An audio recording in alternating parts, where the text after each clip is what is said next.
I really love to decolonise minds. And one way I can do that is by helping you understand the history around place names in Ireland. And that's what this video is about, because today I'm going to be talking about a place in County Wicklow called Fassaroe. Now this is an anglicisation of its proper name in Irish, which is An Fásach Rua, which means the Red Desert or the Red Wilderness. An Fásach Rua.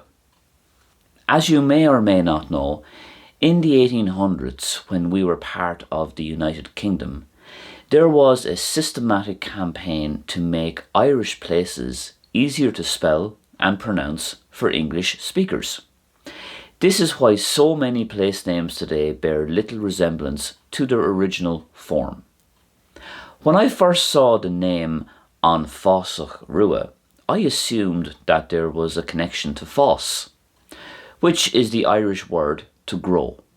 But on closer inspection, Fásach actually refers to a desert or to an area of wilderness, while Rua means red, especially in relation to hair, animals and nature.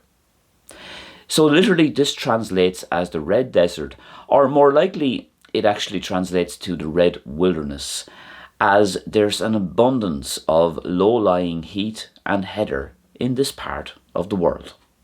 Chuaigh sé amach san ásach. He went out into the wilds. Chuaigh sé amach san ásach.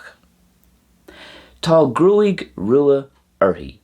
She has red hair. Tá gruaigh rua uirthi. So the next time you come across an unusual Irish place name that you don't recognise, open your eyes and open your ears. Or in other words, try to decolonise your mind a little bit.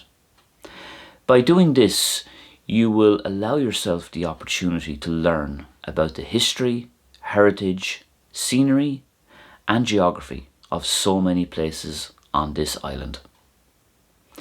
Thanks for watching, and I'll see you soon. Slán go fóill.